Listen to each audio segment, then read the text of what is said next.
last one now, Peach. This is not a person, not a player we're talking about. This is a thing. So are you good to trade one or maybe a combination of our first round picks? Oh. Well, you don't. I know you're going to reach back to change the things, but you don't need to do it for this one because I've got I've got a flashing red. Oh, you're fucking. Oh, and you know, look, man, the traffic light is versatile. You're messing up all my It sound doesn't just drops. give you red, yellow, green. It has multiple functions. This is ridiculous. And the blinking red's important. Peach proposes this. He tells you, okay, we're going to do traffic light. He explains the concept to me, red, yellow, and green. And then he comes out with all these variations. I said traffic light. That's the base red, yellow, green. But I'm using all these other scenarios, which, by the way, makes this segment really cook, doesn't it? Yeah. I should have known. You're a variant man. You're a Hit the green variant. because I'm making this thing go. But this is a flashing red because flashing red lights, everybody has to pull up, stop, and if it's safe, then you go ahead. And that's exactly how I feel about us trading one of our first round picks because we're not really even sure if our pick or the Bulls pick is going to be the better pick at this point. That's true. Based on our records and based on the way the lottery works. So it's tough to say to get rid of one, but we're not going to have enough room on the roster to take on two more first round picks probably, or want to incur the price that they are.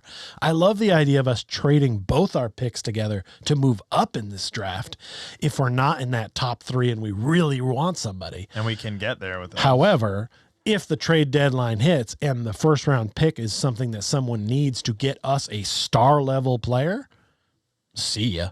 Mm-hmm. You know, because I don't want to take the chance on us getting pick 7 and pick 9 or something like that, and then kind of being like, well, what are we going to do with these picks? We could have an all-star then now. Like if somebody wants to make a big trade and it includes some of the guys we probably already talked about and this first round pick, then I'm like, hey, if that's what makes the trade go. Yep. I'm going. He's going. Full speed. Full speed, baby. Full speed. I mean, it's reckless. Your point is well taken. We have so many picks. We have all our picks moving forward for the next years. Yep. We've got some other teams' picks moving forward. We still have a Denver pick and the Bulls pick this year. So we're flush with picks, and we cannot possibly take them on. Depending on where they fall, I really don't believe packaging picks to move up to a top 3. We'd have to have like the 4 and 5 or something, or the 5. We'd have to have some really good picks to move up. Might. It rarely happens. So I don't know if it would happen, but I'm more in the line of let's use these picks to get veteran players or players that are established and have shown consistently who and what they can do on the floor. I think we've got our star in Paolo Banchero and our other star in Franz Wagner.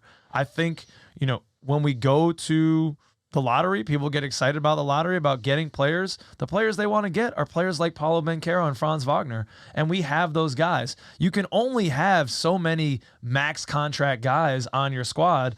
Those guys are going to demand max contracts at some point, albeit they're coming off their rookies, so they won't be like a veteran max contract, but it's still going to require Jeff Weltman to do some gymnastics with the salary cap. So we're going to have to consolidate. And so I need some of these picks to go out the door, and I want to see some things come back for them. Right. And I want to see, a couple picks and a couple players come back for, one player. I want to see that consolidation happening where we're seeing a tighter rotation coalesce. Right. We've got a great deep team, but ladies and gentlemen, when you're in the playoffs, this, you're not going 10, 12 guys deep. Playoff rotations are normally 8, 9, maybe sometimes maybe 10. Yeah. Sometimes, and not every game, not a must-win game. You're going 8, maybe 9 deep. Yep. And so that's what I really want to see become more strengthened. And if that means that the 10 through 15 guy is not nearly as deep as we are now, I'm totally fine with that.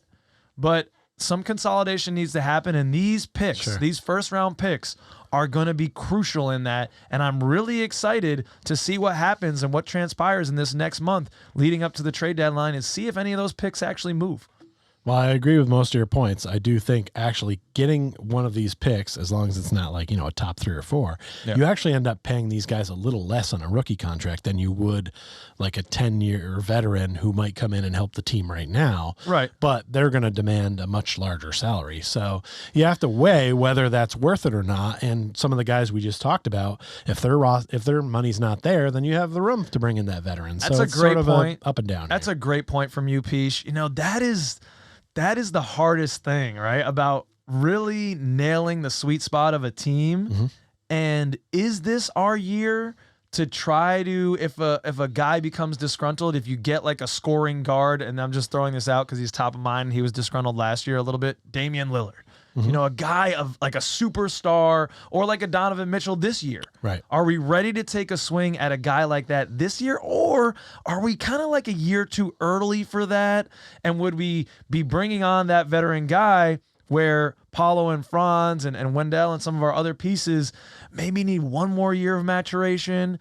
And it is a crazy thing. That's what You've makes gotta it tough, hit the sweet spot, man, especially with these makes contracts. it's a lot harder to build a dynasty these days, which is what makes the Golden State Warriors so impressive. Yeah, because you've got to figure out, as all these teams are getting big, guys usually want to go play somewhere else and make the big money that Steph Curry's getting right now, or Klay Thompson, or you can only have so many good players on your team. It's a great problem to have, but it's hard to actually keep it all together and continue to be consistently good for a long run. You're lucky if you get a 4 or 5 year span where everybody's together and you can make some championship runs, but then to be able to go further than that, and you're in the luxury tax, and will we be paying? It's going to be tough. It'll be interesting to see. You think we're going to be making a move here at the trade deadline, Peesh? I think there will be.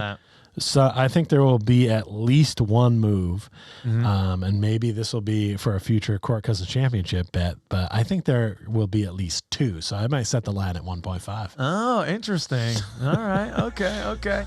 Well, stay tuned, ladies and gentlemen. Let us know, let us know in the comments, do you think that we should be trading some of these first round picks this year, next year? When is that sweet spot for our team?